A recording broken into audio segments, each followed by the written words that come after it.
Journey into Nature.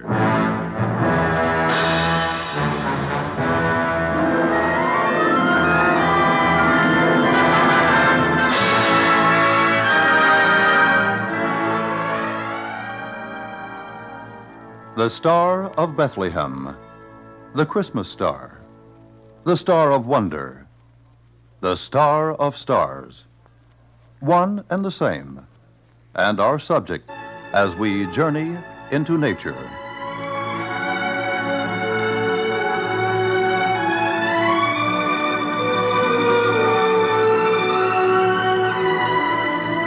Journey into Nature, a special series of programs produced by WNBC in cooperation with the American Museum of Natural History, an institution dedicated to the search for knowledge in the fields of natural science. Within the many exhibit halls of the museum, you will find accurate representations of what man has learned of himself and the world that surrounds him. Journey into Nature visits many of the exhibits, talks with the staff members and research scientists in order to capture in sound the wealth of knowledge on display, to bring you the excitement of learning, to explore the wonders of the world. Here now is your host, Tex Antoine. Good morning, and a very Merry Christmas to you.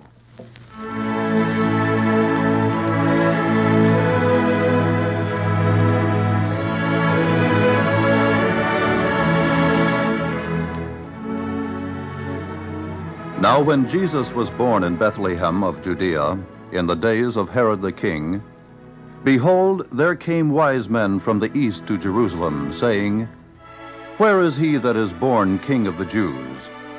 For we have seen his star in the east, and are come to worship him.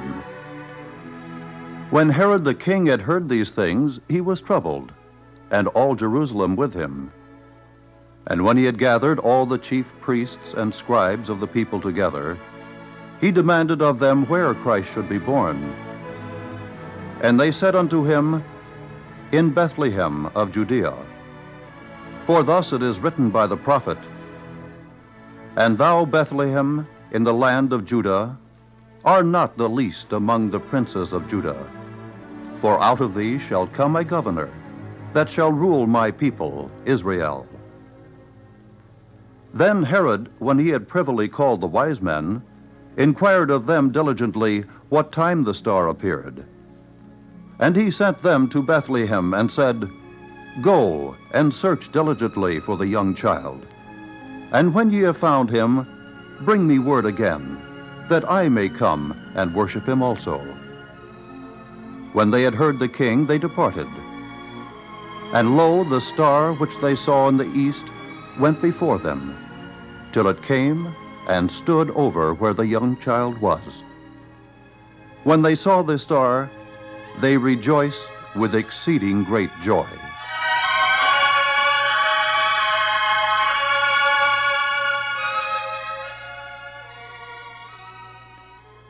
Here with us to discuss this great symbolic star is Mr. James S. Pickering, Assistant Astronomer at the American Museum Hayden Planetarium. Good morning, Mr. Pickering, and Merry Christmas. Thank you. Mr. Pickering, I was wondering if you'd be good enough to tell us the story of the Star of Bethlehem.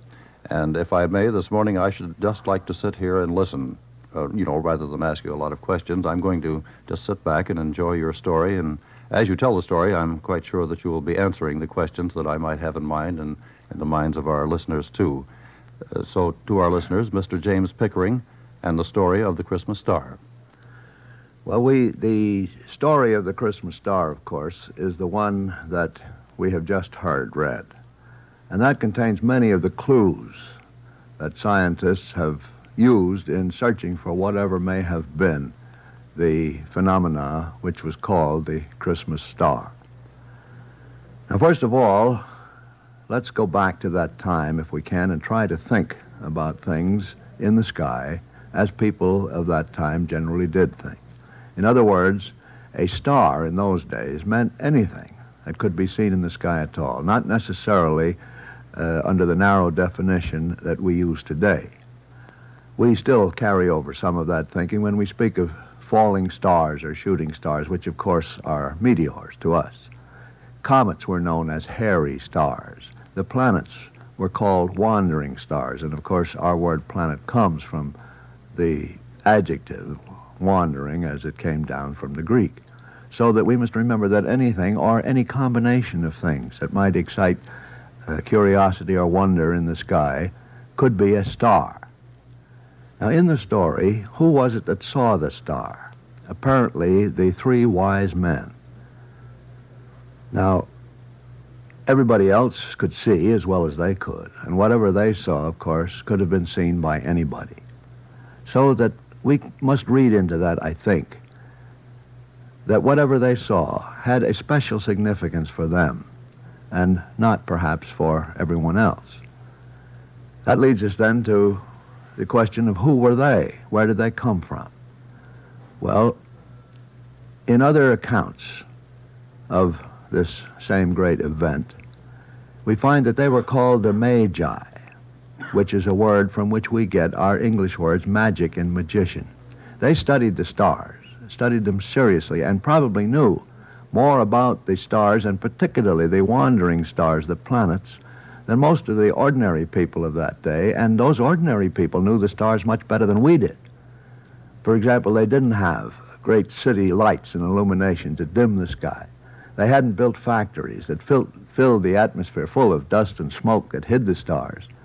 And they didn't have some of the diversions that we have that kept them in their living rooms or under roofs at night. They went out. They saw the stars. They knew them. They were familiar with them. They were old friends. And yet these three men, and not only these three, but the class from which these three men came, knew the stars even more intimately and perhaps more scientifically. For they were the beginnings of the science of astronomy. That was their study. So they not only knew the stars, but they knew the planets, and they knew the planets' motions, where they would be. If they saw, for example, the planets that we call Mars or Venus in the sky at a given time, they would know approximately where that planet would be from its own motions and the motions of the Earth in a few weeks or a few months. Now, the Bible also says that they came to Herod, and that is an important point. We must remember that in that story, Herod was the king of Judea, the little province of the Roman Empire in which Jesus was born.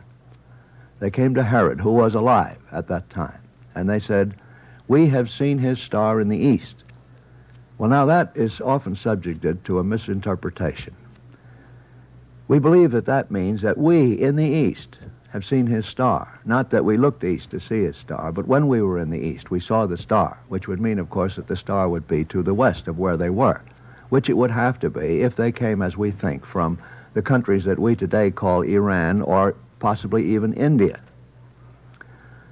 So they saw something which apparently no one else gave any particular significance to.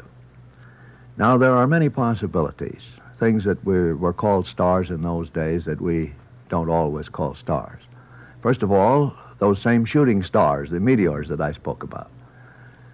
Very often a large meteor will make quite a brilliant display in the sky.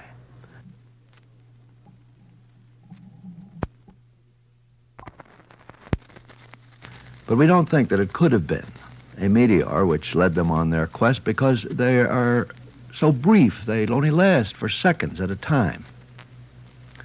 And something, whatever it was they saw, must have impelled them on this journey and kept them traveling for months to get from wherever they came, Iran or India, to Bethlehem. So, it couldn't have been a meteor. We'll have to rule that one out. Even spectacular as it may have been, lasting just a few seconds, it wasn't good. There are also the possibilities of very bright comets. And comets do come, have been coming all through man's history, and they have been seen and recorded. Now, if there were a comet bright enough and spectacular enough and of long enough duration in the sky to be seen, and remember, there were no telescopes in those days. It had to be bright enough for them to see it without optical aid. Certainly, it would have been noted in the annals of some other record keepers, and they did keep records. There is an example of a big, bright comet that appeared in the sky some years before the critical date that we're talking about, And it turned out to be the same comet that we now know as Halley's Comet. Of course, it didn't have that name then.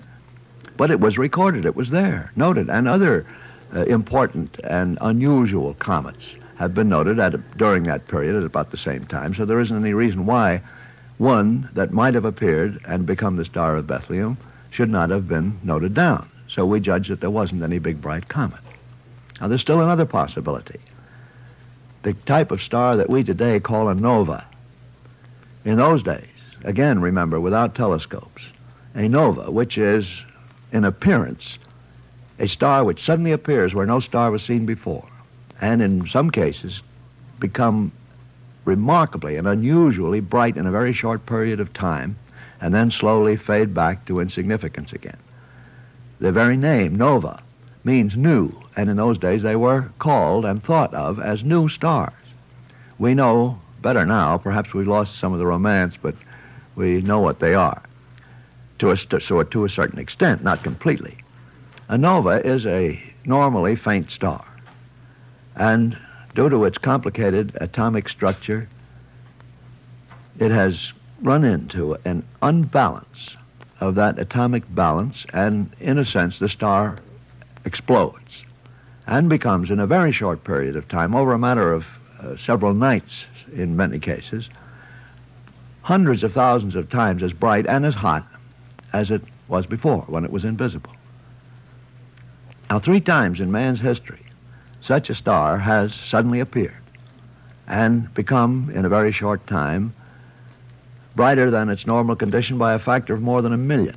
Now, these are called supernovae, or special novae. One of these stars occurred in the year 1604, and it was seen and studied by one of the immortals of astronomy, Johann Kepler, at that time. And it also happens that at that time Kepler was being urged on by the same sort of curiosity that we're discussing now. He was trying to find out what it possibly could have been that might have given rise to the story of the Star of Bethlehem. And he immediately, of course, as perfectly natural, said, well, maybe it was a nova. And he began a search, which has continued sporadically and intermittently ever since, to see whether there were any corroborative record, just as there would be in the case of the comets. And there isn't. I mean, that if there was one, it ran into a conspiracy of silence, which we doubt very much. There just wasn't any bright nova. So we're left now with the possibility of the planets, the wandering stars. And we wonder whether it could have been a very bright planet. Venus, for example, when it is in the position most favorable to be seen from the Earth, is the 3rd brightest object in the sky, only exceeded by the sun and the moon. It's a poor 3rd, true, but it's 3rd brightest nevertheless. But remembering that the wise men knew the stars, knew the planets, and knew that Venus made that same sensational appearance at intervals of about every 18 months, and that all the other planets had a regular periodicity of orbit and would show up in the sky and go through these same phases, that probably wouldn't excite them. This must have been something that they had never seen before. That's the whole point. I mean, it's not something that they saw happen again and again and again. So now the thing to do is to find out just what the condition of the skies of that time was. And what was the time? There's another problem. Now, we say we live in the year 1960. This is Christmas, 1960. And we are celebrating the birth of Jesus. But actually, they didn't begin to count the years from Jesus' birth until more than 500 of those years had gone by. And records were not accurate and, of course, were hard to find. And a little Scythian monk by the name of Dionysius Exiguus, or Little Dennis, you can translate that, started that. And he went through the records as well as he could. And he came up with the date, substituting it at that time for the Roman dating from the founding of the city, which was still in use. He said, we are now in the 553rd year, I think it was. I'm not too sure about that, but it doesn't matter very much, from the birth of Christ, and we'll start numbering them that way. So they did. But as it turned out, that wasn't quite right. In the first place, they didn't use zeros then, so we missed a year right there. And then there were some discrepancies in the dating and the calculations, which were generally done by the reigns of emperors and so on. But we do have a clue. which can be scientifically confirmed. In the history of the Jewish people written by Josephus, he tells of the death of Herod. Now remember, Herod was alive when Jesus was born. And Josephus says, in a sense, that Herod died in a year that was marked by an eclipse of the moon that occurred near one of the great Jewish festivals in the spring. Now that we can trace, we can locate that and put our finger right on it. And there was an eclipse of the moon in the year that we now call 4 B.C. So we believe that when Herod died, Jesus must have been a little boy about 2 years old. So if Herod died in 4 B.C., the birth of Jesus probably took place in the year that we call 6 B.C. Now again, the season of the year. We celebrate Christmas in the wintertime. But we don't believe that Jesus was born in the winter, and we get our clue to that from another account of the Nativity in the Bible, the beautiful story in Luke, in which he says, "And there were in the same country shepherds, abiding in the fields, keeping watch over their flocks at night." Now, they didn't do that all year round. The sheep were locked up in sheepfolds at night, customarily, except in the spring when the lambs were born. And that is the only time of the year in which the shepherds did stay out all night with the sheep. So we believe that Jesus actually was born in the spring of the year that we call 6 B.C. So it is in the skies of that time, and perhaps for some months previous, that we must look for whatever it may have been that impelled the wise men to make what must have been a pretty terrible journey in those days. Now, in the skies of the fall of 7 B.C., the fall before the year in which Jesus was born, there were 3 planets visible: Saturn, Jupiter, and Mars. Saturn was fairly high in the southwestern sky at any given time. Jupiter was a little way below it, and Mars would be very close to the horizon. Now, the wise men knew, as we know now, the rate at which those various planets would move around the sky. We know now that they move around the sun, but they still move around the sky. They knew that Saturn, for example, would take almost 30 years to make one trip around the sun, and therefore in a few months it would move very little. Jupiter would make the same trip in about 12 years and would move, of course, much faster than Saturn.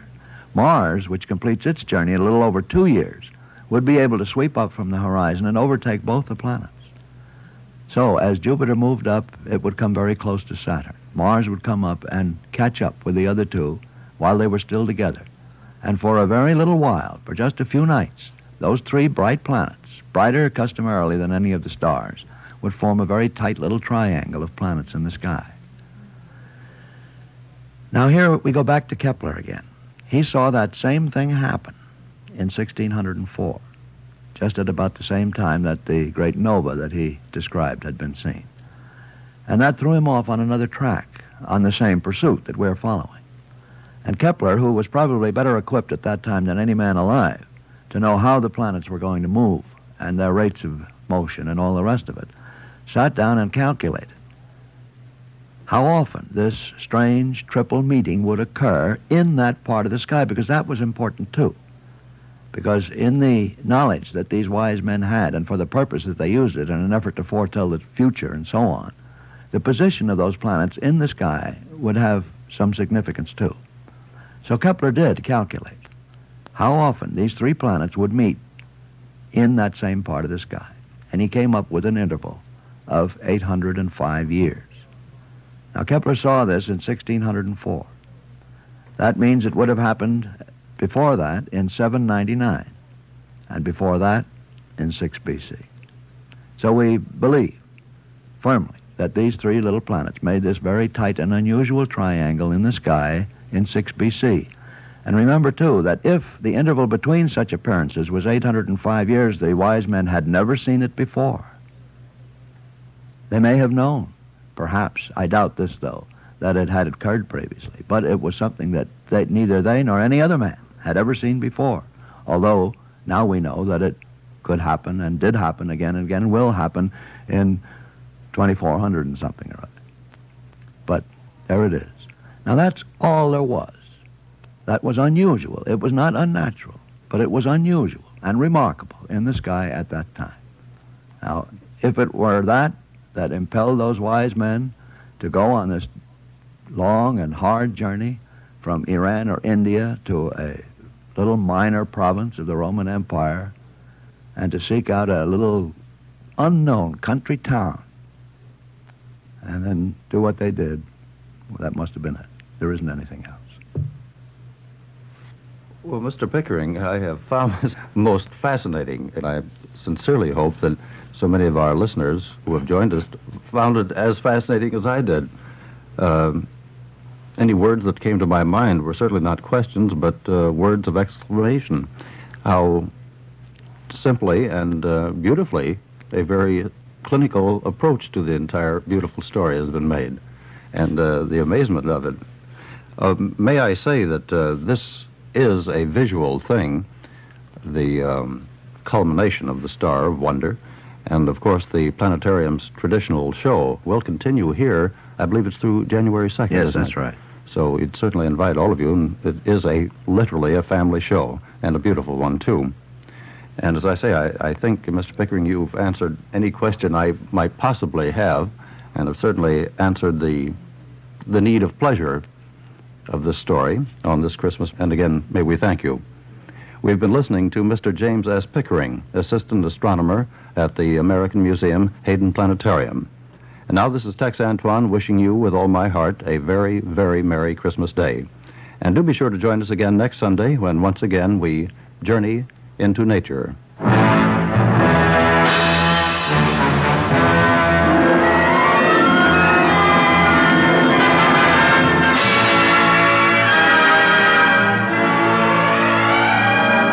Journey into Nature has been a special program produced by WNBC in cooperation with the American Museum of Natural History. Join us again next week as we explore the museum, seeking out the natural wonders of our world. Journey into Nature is written and directed by Bill Wise, produced by Steve White. Your host is Tex Antoine. This is Fred Collins speaking. This program was pre-recorded and heard around the world through the facilities of the Voice of America.